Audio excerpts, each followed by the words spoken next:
یہ ہے ام، تین سے بات شروع ہو اور ام پہ ختم ہو. قرآن سورہ 3 زیتون. اور پھر کشتی رکی، کشتی رکی اور نوح کشتی سے اترے. 3 بیٹے تھے، بڑا بیٹا سام، پھر حام، پھر یافس. اب پانی خشک ہوا، زمین تو تباہ ہو چکی تھی، نہ کوئی مکان، قوم تو تباہ. جو کشتی میں تھے وہی بچے. اچھا کتنے لوگ تھے کشتی میں پتہ ہے آپ؟ کشتی میں کتنے لوگ تھے؟ کل 72. 72 سے پھر دنیا آباد ہوئی. 3 بیٹوں کی اولاد. نوح نے وصیت نامہ لکھا، کہا اتنی زمینیں سام کی، اتنی حام کی، اتنی یافس کی. اب سام تم اپنے بیٹوں میں تقسیم کرنا زمین، جو زمین جسے دینا وہ زمین اس کے نام سے پکاری جائے. سام کے تھے 12 بیٹے، حام کے تھے 12 بیٹے، یافس کے تھے 12 بیٹے. سام کا بڑا بیٹا کون؟ عرب، اس کو عرب دے دیا. دوسرا بیٹا یورپ، اسے یورپ دے دیا. تیسرا بیٹا روس، اس کا نام روس، اس کو روس دے دیا. چوتھا بیٹا چین، اسے چین دے دیا. یہ ملکوں کے نام نہیں ہیں، یہ نوح کے پوتوں کے نام، یہ سام کے بیٹوں کے نام ہے. یافس کا سب سے بڑا بیٹا افریقہ، یافس کا سب سے بڑا بیٹا افریقہ. حام کا سب سے بڑا بیٹا ترک، اس کے نام پہ ترکی. دوسرا بیٹا یونان، اس کے نام پہ یونان. تقسیم ہو رہی زمین، تقسیم ہو رہی، نام پڑھ رہے ہیں. اور آدم کی ایک بیٹی تھی، شیش کی بہن، اس کا نام تھا ایشیا. بیٹوں نے اپنی کھوٹی کے نام پر تمام بھائیوں نے پورے بر اعظم کو کہا ایشیا. اب نوح کے بیٹوں کے تو یہ نام ہے، اب پوتوں کے نام آئے.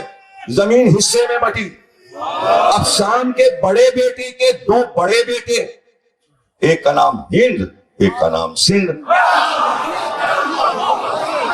سندھ گورا تھا، ہند سانولا تھا. ہند عبرانی میں کہتے ہیں سانولے کو، اس لیے اس کو کہتے ہیں ہندی، یعنی سانولے لوگ. سندھی یعنی گورا. اب بھی گورے لوگ نہیں بول رہے ہیں، اپنے کو کالا سمجھ رہے ہیں.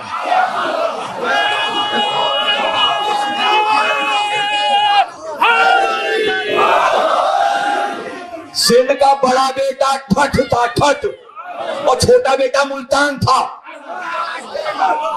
اب جگہوں کے نام ہوتے جا رہے ہیں، جہاں جہاں بیٹے آباد ہو رہے ہیں آبادی بڑھ رہی ہے، اور جس جگہ وہ جا رہے ہیں ان کے نام پہ زمین ہوتی جا رہی ہے، ہوتی جا رہی ہے. عرب کے بہت سے بیٹے، ایک حجاز، لیکن ایک بیٹے کا نام تھا فدق. اس نے اپنے علاقے کا نام اپنے نام پہ رکھا فدق، لیکن وصیت لکھی اولاد نبی کے علاوہ اگر کسی نے یہ زمین لی تو اس پہ حرام.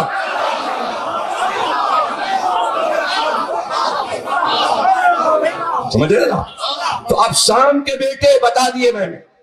عرب کے بعد دوسرا بیٹا عراق، پھر ایران، اور پھر روس، جو سارے بتا دیے. یعنی ایشیا کے سارے ممالک، یہ جتنے نام ہیں یہ سام کے بیٹے نوح کے پوتے ہیں، یعنی شجرہ ایک. اب ایران، عراق، عرب. اب سام کی اولاد میں اللہ نے حق دیا کہ نبوت چلے اور شاہی رہے، بادشاہی رہے. یہ حق سام کو ہے، حام کو نہیں، یافس کو نہیں. اس لیے بولتے ہیں سامراج. اب اس کو معنی غلط لیتے ہیں سامراجیت کو. وہی جب ہندی میں لفظ گیا تو ہو گیا رام راج. سام کے معنی سنسکرت میں رام ہے، رام کے معنی سام ہے.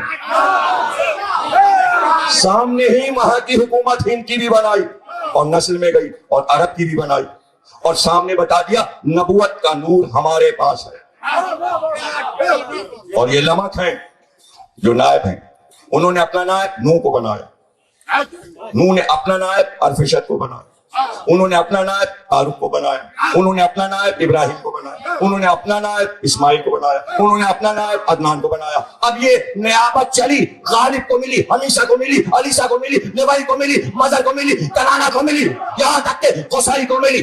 قصی نے یہ نیابت میں علم کے اپنے بیٹے کلاب کو دیا، کلاب نے عبد مناف کو دیا، عبد مناف نے ہاشم کو دیا، ہاشم نے عبد المطلب کو دیا، عبد المطلب نے ابو طالب کو علمداری دی. محمد نے وہ علم ابو طالب کے بیٹے علی کو دیا. علی کا بڑا بیٹا حسن، چھوٹا بیٹا حسین. شام سے شجرہ چلا، شام کا شجرہ نو سے، نو کا شجرہ پیچھے جائیے اخنوق، انوش، شیش اور پھر آدم. یہ شجرہ حسین کا آدم تک گیا. اب شام کا ایک بیٹا ایران، ایران کا بیٹا سائرس اعظم، سکندر ذوالقرنین، جس نے پوری دنیا کی سیر کی اور پوری دنیا پہ حکومت کی. سائرس اعظم کی نسل چلی اور شجرہ چلا. چلتے چلتے تارا جمشید بحران سے ہوتا ہوا نوشیروان عادل تک آیا. نوشیروان عادل کا بیٹا شہریار، اس کا بیٹا یزدجل، اس کی بیٹی شہربانو. ایران کی حکومت جسے کہتے ہیں کسرا کی حکومت. ہر بادشاہ کسرا کہلاتا تھا. نوشیروان عادل بھی کسرا کہلاتا تھا. کسرا اس لیے کہلاتا تھا کہ ان کے پرچم کا نام تھا. جس طرح روم کے ہر بادشاہ کو شاہ روم کہتے تھے، افریقہ کے ہر بادشاہ کو نجاشی کہتے تھے. نام کچھ اور ہوتا تھا، یہ لقب ساتھ چلتا تھا. اسی طرح سب کسرا، قصر کسرا محل، دارالحکومت مدائن. مدائن عراق سے ملا ہوا، سامرے سے ملا ہوا. جیسے آپ زیارت کریں گے سامرے کی، جب سلمان فارسی کی زیارت کریں گے تو سلمان فارسی کا روضہ مدائن میں ہے. جب سلمان پاک سے باہر نکلیں گے تو قصر کسرا نظر آئے جہاں آگ تھی 1000 برس سے. آتش قدح کسرا، آتش قدح ایران، وہ اب تک بنا ہے. 1400 سال ہو گئے. اسی طرح در ہے، در کسرا بنا ہوا ہے. اس کا راز بتاتا ہوں کہ بنا ہوا ہے. اب تو عراق حکومت نے تار چاروں طرف لگا دیے، دور سے تصویر لے لی. پہلے کھلا ہوا تھا. جب میں گیا 1990 میں پہلی بار رہا تو اندر گھوما، پورا دیکھا کہ جہاں نوشیروانی. اچھا میں کیا گھوما، سنیے. مفاتی پڑھی ہے آپ لوگوں نے؟ مفاتی، مفاتی الجنان شیخ عباس قمی، دعائیں اور نمازیں. اس میں ایک چیپٹر ہے در کسرا. مفاتی نے جہاں نمازیں لکھی وہاں جب علی نہروان لڑ کے داخل ہوئے ایران میں تو باب کسرا میں آئے تو حیران ہو کہ سب نے نوشیروان کا محل دیکھا. تو علی ساتھ ساتھ لے کے چلے اور کہا آؤ ہم تمہیں بتائیں خوابگاہ کہاں تھی، عدالت کہاں لگتی تھی، بادشاہ کہاں بیٹھتا تھا، تخت کہاں تھا. پورا نقشہ علی نے بتایا اور پھر وہی 2 رکعت نماز پڑھی. اس لیے مفاتی میں لکھا ہے جب جاؤ در کسرا میں 2 رکعت نماز پڑھو، اس لیے کہ علی نے پڑھی تھی. راضی سمجھ میں نہیں آتا علی نے آج کیوں پڑھی. یعنی عمارت کو مسلمان کر دیا علی نے. آتش قدح نے اللہ اکبر کر دیا. مفاتی کی باتیں سمجھو اور مفاتی میں جا کے دیکھ لینا نماز ہے. کسرا کے محل کی نماز مفاتی الجنان میں. حیرانی ہو رہی ہے آپ کو، مفاتی تو گھر میں ہوگی، اب نہیں دیکھا آپ نے چیپٹر 2. اب تو دیکھیے گا کہ نماز ہے وہاں 2 رکعت. کیوں ہے؟ جب حملہ ہوا ایران پر، عربوں نے حملہ کیا اور دارالحکومت پہ حملہ ہوا اور محل کو لوٹا گیا. 8000 برس پرانی سلطنت کے زیورات جواہرات سب عرب لے گئے. آج اس کی مالیت کا کوئی ایک کوہ نور پہ ملکہ اترائی ہوئی ہیں. وہ جو جواہرات تھے کسرا کے پاس اس کا ایک حساب ہے، پورا چارٹ ہے.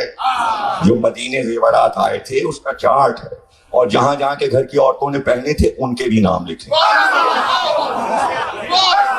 سارے زیورات بنی امیہ کو مل گئے.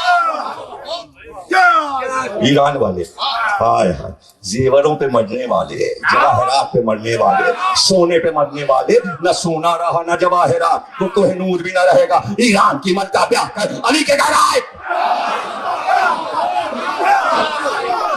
کیسی دولت، کیسی کہاں کی دولت، کیسے جواہرات. کیوں پڑھا علی نے 2 رکعت نماز. جب حملہ ہوا تو یزدجل جو جناب شہربانو کا والد ہے وہ بھاگا، گھوڑے پہ بیٹھا، محل لٹ رہا. وہ اپنے خاندان کو بچا کے نکل رہا. اب جو در کسرا تھا وہاں پر آ کے گھوڑے کو روکا اور اس نے ہاتھ اٹھایا اور کہا ہے در کسرا، شاہ کسرا کا آخری سلام، اس وقت تک تو نہیں ٹوٹے گا جب تک میری نسل میں مہدی نہ آ جائے. اب کوئی توڑ کے دکھائے. وہ نشانی ہے امام زمانہ کی، جس دن وہ ٹوٹے گا اسی دن ظہور ہے.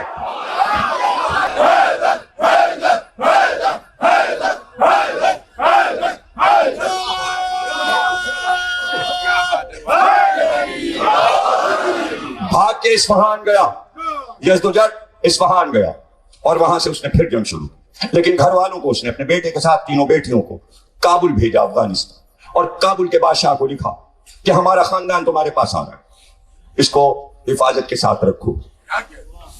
سارا خاندان افغانستان چلے۔ بیٹے کا نام تھا فیروز، بیٹیاں تھیں 3، ایک کا نام تھا ماہ بانو، ایک کا نام تھا گیہان بانو، ایک کا نام تھا شاہ جہاں۔ ایک بیٹی ماہ بانو بیاہ کر ادے پور گئی، مہاراجا ادے پور، اس لیے کہ نوشیروان عادل کی جو زوجہ تھی وہ بھی جے پور سے آئی تھی، اور بہو ماتری سے گئی تھی، سندھ سے، جن کا نام ماہ تلک تھا۔ جناب شہر بانو کی والدہ کا نام ہے ماہ تلک، جو سندھ کی تھی۔ سندھ ایران میں شامل تھا اس وقت، نوشیروان عادل کے زمانے میں پورا جے پور، راجستھان جسے کہتے ہیں، یہ ایران میں شامل تھا، اور راجپوتوں سے رشتہ داری تھی ایران کے بادشاہوں کی۔ تفصیل پڑھنا ہے، میری کتاب شہر بانو 450 صفحے کی پڑھیے، سب کو سمجھ میں آ جائے۔ اس میں میں نے تمام بادشاہوں کی تصویریں بھی دی ہیں، ایران کے پہلے بادشاہ سے لے کے یزدجرد تک، جناب شہر بانو کے والد تک، سب کی تصویریں موجود، اور سب کی سوانح حیات، اور ہند کے اور سندھ کے رشتے جو کچھ بھی تھے وہ اس میں کتاب میں دے دی۔ اب ظاہر ہے فارسی تو آتی نہیں تھی عرب والوں کو، تو سلمان فارسی کو بھیجا گیا۔ اس وقت جناب شہر بانو 4 برس کی تھی جب ایران پہ حملہ ہوا۔ جب سلمان محل سے نکلے تو وہ دایا جس کی گود میں شہر بانو تھی، جن کا نام شاہ جہاں ہے، وہاں شہر بانو نام بعد میں ہوا، تو وہ بچی سلمان کو دیکھ رہی تھی، اور جہاں تک سلمان جا رہے تھے وہ بچی دیکھتی جا رہی تھی۔ یہ سلمان نے بیان کیا کہ میں نے ایک بچی کو دیکھا دایا کی گود میں، جب وہاں سے نکل رہا تھا شاہی خاندان افغانستان جانے کے لیے۔ گیان بانو جے پور چلی، ماہ بانو اور گیان بانو عرب آ گئی۔ اب عرب کیسے آئی؟ اس لیے کہ جب مدائن پر حکومت مولا علی کی ہوئی اور عرصہ گزر گیا تو انہیں پتہ چلا امن ہو گیا، امن ہو گیا، اب ایران پہ یلغار نہیں ہے، تو خاندان واپس چلا۔ یہ سن کر کہ بادشاہ جو آیا ہے وہ عادل ہے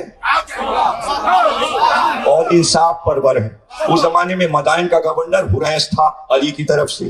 حریث کو پتا چلا کہ شاہی خاندان کی سواریاں آ رہی ہیں، اس نے مولا علی کو خط لکھا، تاریخ بلاذری مسلمانوں کی، جس میں یہ سب لکھا ہے، یہ تفصیل آپ کو بتا رہا ہوں، اور بھی دسیوں کتابیں حوالے میں نے کتاب میں دیا، پڑھ سکتے ہیں۔ مولا علی کو خط لکھا، مولا علی نے کہا وہ شاہی خاندان ہے، اسلام کے اصولوں میں داخل ہے کہ کوئی بھی شاہی خاندان ہو چاہے وہ کافر ہو، شاہی خاندان جو حکمراں خاندان ہو اس کی عورتوں کو عزت سے لایا جاتا ہے۔ مولا علی نے مثال دی، کہا جب قبیلہ طے پر حملہ ہوا اور قبیلہ طے کی ایک بیٹی گرفتار ہوئی اور رسول اللہ کو پتا چلا کہ حاتم طائی کی بیٹی ہے یہ، حاتم طائی جو سخی تھا، تو آپ نے کہا اس کے ہاتھ نہ باندھے جائیں، وہ بادشاہ کی بیٹی ہے اور اس کو مسجد میں لایا جائے۔ جب حاتم طائی کی بیٹی کو لایا گیا تو رسول اللہ اٹھے، دوش کی ابا اتاری اور بچھا دیا، کہا اس پہ بیٹھو، حالانکہ بھی کلمہ نہیں پڑھا۔